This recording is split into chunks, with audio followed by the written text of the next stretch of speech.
Allora, buonasera a tutti, grazie di essere venuti, poi qualcuno sta ancora arrivando, poi qualcuno mi ha scritto che sta arrivando, comunque grazie di essere venuti a questo appuntamento. Per noi è importante perché noi abbiamo rilevato, come gruppo editoriale abbiamo rilevato Delta Radio senza in nessun modo stravolgerne l'essenza.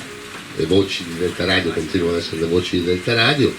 Abbiamo apportato alcune novità dal punto di vista dell'informazione, delle notizie che vengono date all'interno della radio, soprattutto nei programmi, quelli del mattino, del primo pomeriggio. Abbiamo inserito qualche voce nuova, una radio che sarà sempre più music and news, quindi musica e informazioni, ma Salvatore Binatti è intoccabile, nessuno ci ha pensato a toccarlo, anzi abbiamo avuto una stagione che ci ha dato grande soddisfazione, una stagione con molti sponsor, con ottimi risultati.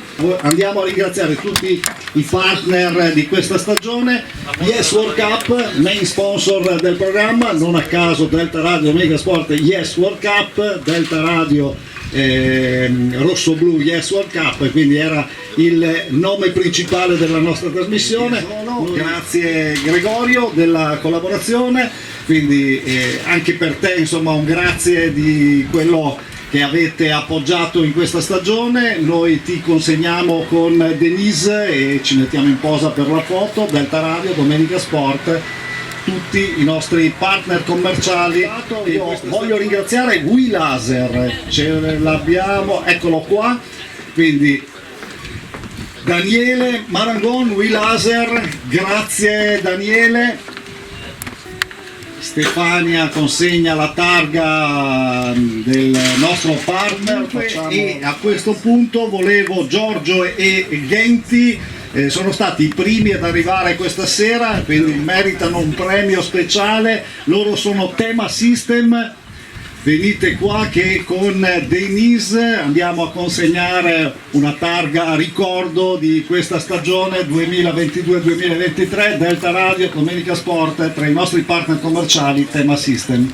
Serata, poi un altro dei nostri partner commerciali che ho visto qui, CR Cristiano Rigoni, CR Ricambi, eccolo qui Cristiano, spesso e volentieri io dico l'amico Cristiano Rigoni, adesso lo posso dire a pieno titolo, no? Ti aspetto in studio così la conduciamo assieme, insieme anche a Teddy Crivellari facciamo un programma a 3 voci, va bene? Grazie Cristiano Rigoni. Andiamo a premiare Sider Ferrari, partner d'acciaio, Sider Ferrari partner sia di Delta Radio Domenica Sport, di tutte le trasmissioni. Il rugby veniva bene con il rugby, un partner d'acciaio, Sider Ferrari, di questi atleti che effettivamente in campo insomma sono veramente tosti, come si dice.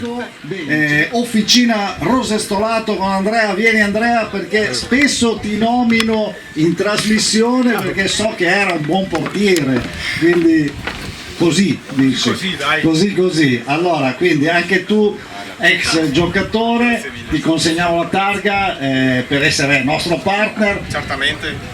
Ruolo che è cambiato completamente, quello del portiere. Ruolo completamente diverso, lo hanno stravolto, bellissimo. Salutiamo un altro partner che è con noi ormai da tantissimi anni, Avis Provinciale Rovigo, Ponzetto Martino, vieni qua Martino, che ovviamente i ringraziamenti di tutto lo staff, di tutta Delta Radio. Io ricordo Avis con noi da almeno 10-15 anni. In ogni caso, perché comunque Avis ha fatto la scelta di essere a fianco dello sport, visto che siamo l'unico sponsor che non ha niente da vendere, però insomma cerchiamo di essere vicini alle attività sportive, visto che comunque i corretti stili di vita fanno parte delle stesse caratteristiche che deve avere un buon donatore. Poi andiamo a ringraziare un altro partner che è con noi da diversi anni, CNA, abbiamo Luca Montagnin, Vediamo dov'è Luca, eccolo qua. Ciao Luca, grazie di essere qui con noi questa sera. CNA è un altro di quei partner storici con noi da diversi anni. Vedo che è appena arrivato Massimo Moschini. Massimo, vieni a trovarci, agenzia Allianz, vieni subito. Sei arrivato con la puntualità di un attaccante che arriva sul pallone per metterla in gol. Ciao Massimo, ex presidente del Botteghe, inserito nel segmento calcio da tanti anni e partner di Delta Radio Domenica Sport. Sì. Però pensavo che il programma sportivo è un po' il fiore all'occhiello di Delta Radio. Devo ringraziare Salvatore che sacrifica, perché poi anche lui nel frattempo negli anni si è sposato, ha una famiglia. Non è vero. E ne approfitta, ha una famiglia e quindi tutte le domeniche insomma è veramente un impegno importante. Gli sponsor sono altrettanto importanti, perché poi alla fine la metafora poteva essere questa: siamo comunque una squadra di calcio anche noi. Non ci sono ruoli differenti, ma credo che tutti i nostri sponsor siano poi alla fine degli attaccanti che fanno gol insieme a noi. Delta Radio sta crescendo grazie anche a questa fusione con il gruppo editoriale La Voce. Siamo leader nella nostra provincia, fra poco probabilmente il nuovo sistema digitale ci porterà in Veneto e anche in Emilia Romagna, quindi sono grossi progetti e i programmi legati al calcio sicuramente, Salvatore, e non solo al calcio, stanno per avere sicuramente una metamorfosi importante e che porterà sicuramente grandi successi e grandi visibilità. Grazie agli sponsor e passo a farvi il contratto nuovo la prossima settimana. Grazie Marco.